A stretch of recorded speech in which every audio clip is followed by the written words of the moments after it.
नमस्कार दर्शक बंधु जय जगन्नाथ। आज हूँ सेप्टेम्बर 12 तारीख शुक्रवार। तेज विलंबन कर आसतु नजर पकेबा आज दिन ओडिशा तथा देश विदेशर प्रमुख खबर गुड़िक परवर्ती खबर। ओडिशा सरकार वसुंधरा योजना अधीन भूमिहीन एवं कम जमी थिबा व्यक्ति माननकु जमी जगाइबा पई नुआ योजना प्रस्तुत करिसेंती। राजस्व एवं विपर्यय परिचालना मंत्री सुरेश पुजारी यह सूचना दैछंती। मंत्री पुजारी कहिसेंती 5 वर्ष भितर राज्य में केही जणे भूमिहीन व्यक्ति रहिबे नाही। जमानकर 4 डिसमिल रु कम जमी थिबो सेमानंकु जमी मिलिबो। जंगल जमी रे रहुथिबा जनजाति व्यक्ति मानंकु 10 डिसमिल जमी प्रदान करा जिवो। या सह हीराकोद निर्माण समय रे विस्थापित होइथिबा व्यक्ति मानंकु जमी पट्टा मिलिबो। मंत्री कहिसेंती 22,000 रु अधिक शिक्षा अनुष्ठान को मध्य सरकार जमी जगाइछंती। एही योजना ओडिसा रे भूमिहीनक समस्या समाधान रे नुआ आलोक सृष्टि करबा को आशा करा जाउछि।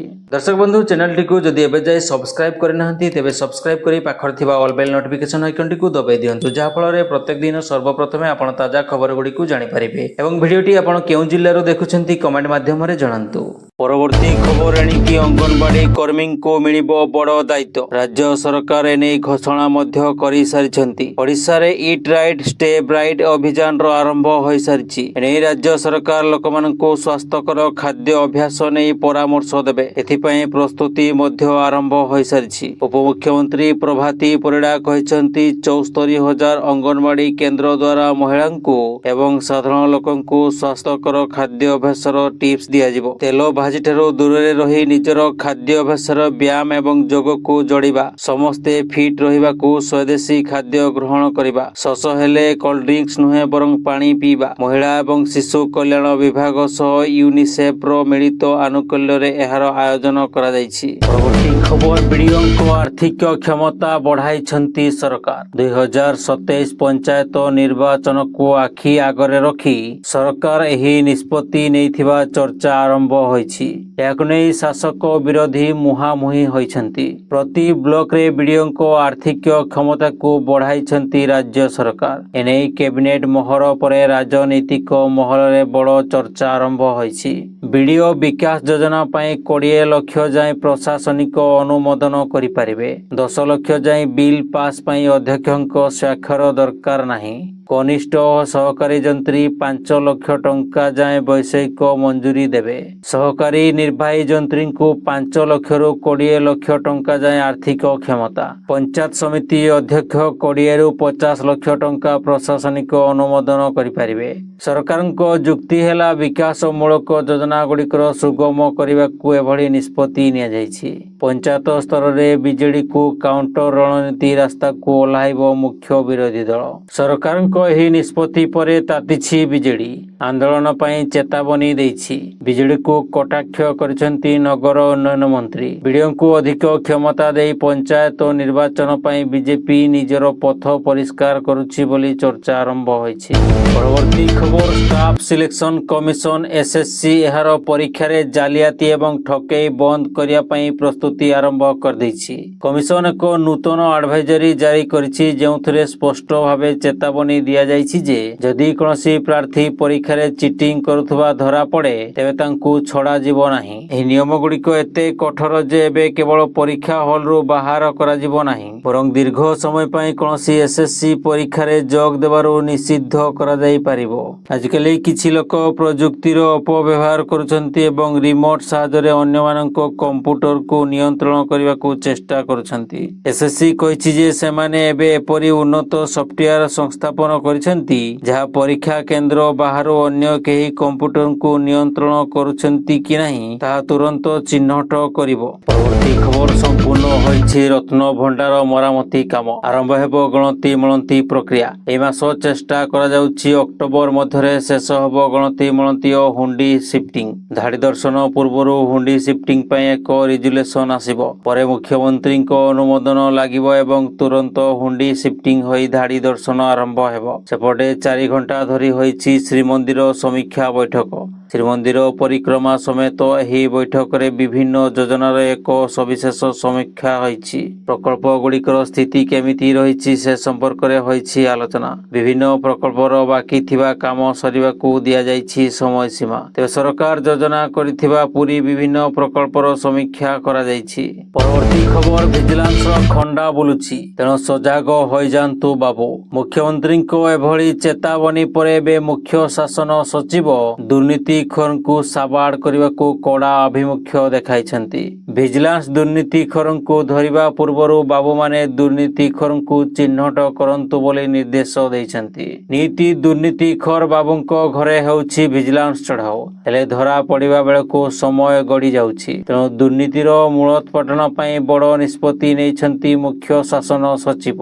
ବିଭାଗରେ ଭିଜିଲାନ୍ସ ପଶିବା ପୂର୍ବରୁ ବାବୁମାନେ ଧରନ୍ତୁ ଦୁର୍ନୀତି। ଏନେଇ ସବୁ ବିଭାଗ, ଜିଲ୍ଲାପାଳ ଏବଂ ଆରଡିସିଙ୍କୁ ଚିଠି ଲେଖିଛନ୍ତି।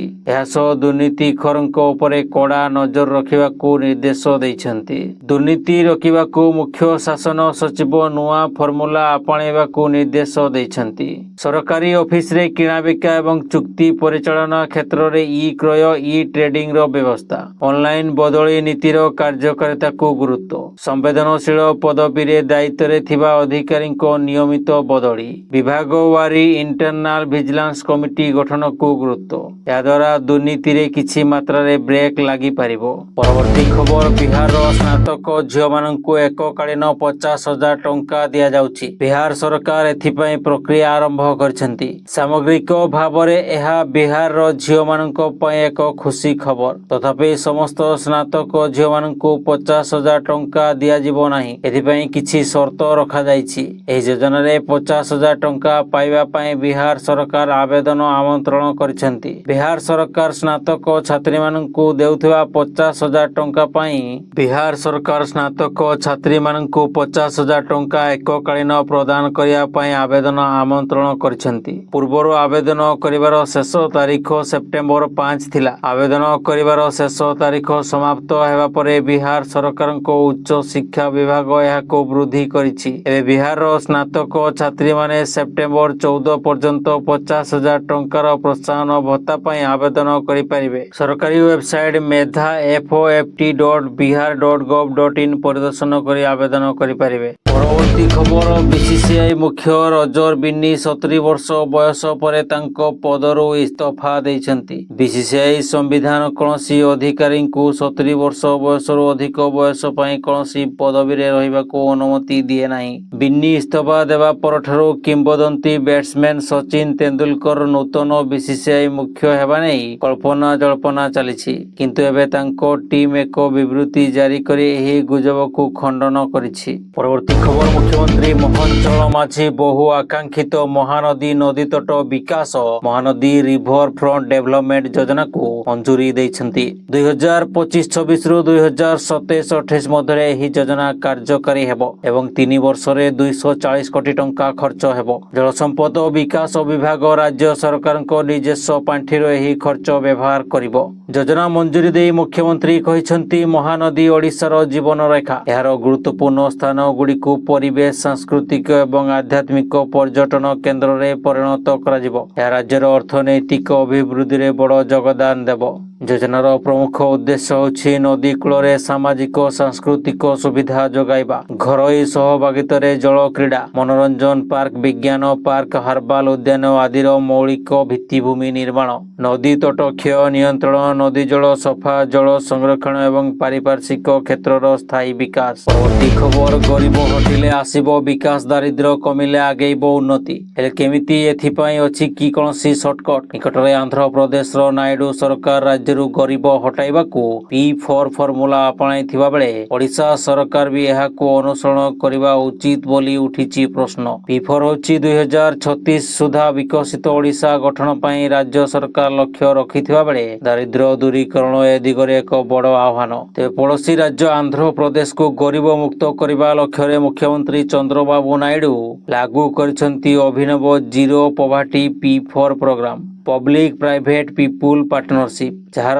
ଆଧାର ରହିଛି ଆର୍ଥିକ ଦୁର୍ବଳ ପରିବାରଙ୍କ ଉତ୍ଥାନ ପାଇଁ ସରକାର ସିଧାସଳଖ କୌଣସି ଟଙ୍କା ପଠାଇବେ ନାହିଁ, ବରଂ ଶେଷ ଧାଡ଼ିର 20% ଜନସଂଖ୍ୟାକୁ ଗରିବୀରୁ ମୁକୁଳିବାକୁ ସାହାଯ୍ୟ କରିବେ। ସବୁଠୁ ଧନୀ ବର୍ଗର 10% ଜନସଂଖ୍ୟା 2029 ସୁଦ୍ଧା 15 ଲକ୍ଷ ପରିବାରକୁ ଦାରିଦ୍ର୍ୟ ସୀମାରେଖା ଉପରକୁ ଆଣିବା ପାଇଁ ସହଯୋଗ କରିବେ। ବର୍ଷକୁ ବର୍ଷ ବଜେଟ୍ ବଢୁଛି ହେଲେ ଗରିବୀ କମୁନି। ଓଡ଼ିଶାର ଚିତ୍ର ବଦଳାଇ ପାରିବ କି ଏହି ଆନ୍ଧ୍ର ଫର୍ମୁଲା? ପୂର୍ବରୁ ସରକାର ଟଙ୍କିକିଆ ଚାଉଳ, କାଳିଆ ଯୋଜନା ଠାରୁ ଆରମ୍ଭ କରି ବର୍ତ୍ତମାନ ସରକାର ସୁଭଦ୍ରା ଓ ଅନ୍ତୋଦୟ ଗୃହ ଯୋଜନା, ରାଜ୍ୟକୁ ଗରିବୀ ମୁକ୍ତ କରିବା ପାଇଁ ବିଭିନ୍ନ ଯୋଜନା କାର୍ଯ୍ୟକାରୀ ହୋଇଥିଲେ ବି ସେହି ତୁଳନାରେ ଲୋକଙ୍କ ଆର୍ଥିକ ସ୍ଥିତିରେ ଆସିପାରିନି ଆଖି ଦୃଶିଆ ଉନ୍ନତି। ତେବେ ଆନ୍ଧ୍ରପ୍ରଦେଶର P4 କାର୍ଯ୍ୟକ୍ରମ ଭଳି ଲୋକଙ୍କୁ ଟଙ୍କା ନ ଦେଇ କାମ ଯୋଗାଇ ଦେଲେ ସେମାନେ ଆର୍ଥିକ ସକ୍ଷମ ହୋଇପାରନ୍ତେ ବୋଲି ଆଶା କରାଯାଉଛି। ଅନ୍ୟପକ୍ଷରେ P4 ଭଳି କାର୍ଯ୍ୟକ୍ରମ ଲାଗୁ କଲେ ଏଥିରେ ସ୍ୱଚ୍ଛତା ରହିବନି, ବରଂ ଜଟିଳତା ବଢ଼ିବ ବୋଲି ଚେତାଇଛନ୍ତି ବିଶେଷଜ୍ଞ।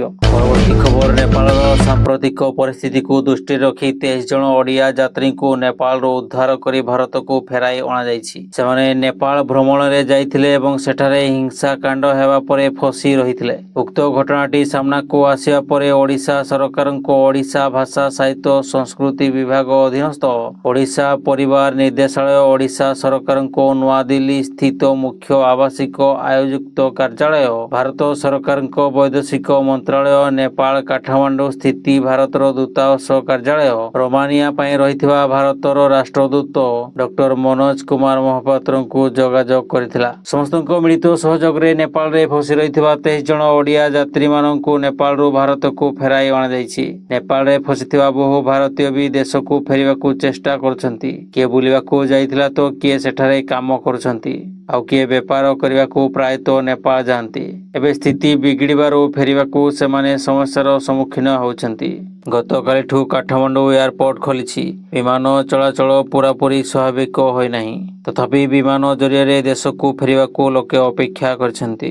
ପରବର୍ତ୍ତୀ ଖବର, ଦେଶରେ କ୍ରେଡିଟ୍ କାର୍ଡ କିମ୍ବା ଋଣରେ mobile, fridge, TV, washing machine ଏବଂ ଏସି ଭଳି ମହଙ୍ଗା ଇଲେକ୍ଟ୍ରୋନିକ୍ ଗେଜେଟ୍ କିଣିବାର ଧାରା ବୃଦ୍ଧି ପାଇଛି। ଫ୍ଲିପକାର୍ଟ ଏବଂ ଆମାଜନ ଭଳି ଅନଲାଇନ୍ ସପିଂ ପ୍ଲାଟଫର୍ମରେ ଅଧିକାଂଶ ଇଲେକ୍ଟ୍ରୋନିକ୍ ଉତ୍ପାଦ ନୋ କଷ୍ଟ EMI ଏବଂ ଋଣରେ ନିଆଯାଇଥାଏ। ଯଦି ଆପଣ ମଧ୍ୟ ଏହି ପର୍ବ ଋତୁରେ ଏପରି କିଛି ଯୋଜନା କରୁଛନ୍ତି, ତେବେ ଆପଣଙ୍କ ପାଇଁ ଏକ ଗୁରୁତ୍ୱପୂର୍ଣ୍ଣ ଖବର ରହିଛି। ରଏଟର୍ସର ଏକ ରିପୋର୍ଟ ଅନୁଯାୟୀ ଭାରତୀୟ ରିଜର୍ଭ ବ୍ୟାଙ୍କ ଦେଶର ସମସ୍ତ ବ୍ୟାଙ୍କକୁ ଋଣ କିସ୍ତିରେ ଡିଫଲ୍ଟ ଉପରେ ରିକଭରି ପାଇଁ ମୋବାଇଲ ଫୋନ ରିମୋଟ ଭାବରେ ଲକ୍ କରିବାକୁ ଅନୁମତି ଦେବାକୁ ଯୋଜନା କରୁଛି। ଯଦି କୌଣସି ବ୍ୟକ୍ତି ଋଣ ପରିଶୋଧ କରନ୍ତି ନାହିଁ, ତେବେ ତାଙ୍କ ଫୋନ ରିମୋଟ ଭାବରେ ଲକ୍ ହୋଇଯିବ। ଏହା କ୍ରେଡିଟ୍ କାର୍ଡ କିମ୍ବା ଋଣରେ ମୋବାଇଲ କିଣୁଥିବା ଦେଶର କୋଟି କୋଟି ଗ୍ରାହକଙ୍କ ଚିନ୍ତାକୁ ବଢ଼ାଇପାରେ। ପରବର୍ତ୍ତୀ ଖବର, ସୁରକ୍ଷା କର୍ମୀଙ୍କ ଗୁଳିରେ ଟଳି ପଡ଼ିଲେ ମୋଷ୍ଟ ୱାଣ୍ଟେଡ୍ ମାଓବାଦୀ ମୋଡେମ ବାଲାକ୍ରିଷ୍ଣା। ଓଡ଼ିଶା ଛତିଶଗଡ଼ ସୀମାନ୍ତ ଜଙ୍ଗଲ ଗରିଆବନ୍ଧର ଏକ ବଡ଼ ଏନକାଉଣ୍ଟର ହୋଇଛି। ଏଥିରେ ଓଡ଼ିଶା ରାଜ୍ୟ କମିଟି ସଚିବ ମୋଡେମ ବାଲାକ୍ରିଷ୍ଣାଙ୍କ ମୃତ୍ୟୁ ହୋଇଥିବା ସୂଚନା ମିଳିଛି। ଏନକାଉଣ୍ଟରରେ ପ୍ରାୟ 10 ମାଓବାଦୀ ପ୍ରାଣ ହରାଇଥିବା ସୂଚନା ମିଳିଛି।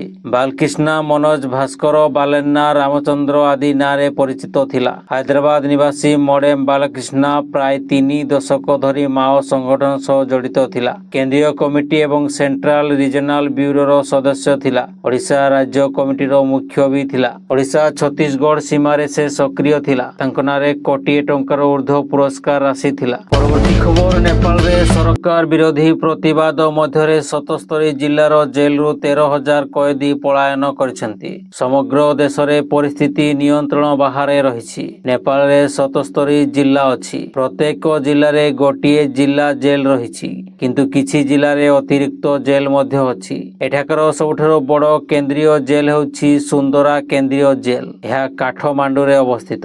ଅନ୍ୟ ଜେଲ ପରି ଏଠାରେ ପୁରୁଷ ଏବଂ ମହିଳା କଏଦୀଙ୍କ ପାଇଁ ପୃଥକ ବ୍ଲକ ଅଛି। ଏଠାରୁ ମଧ୍ୟ ଶହ ଶହ କଏଦୀ ପଳାଇ ଯାଇଛନ୍ତି।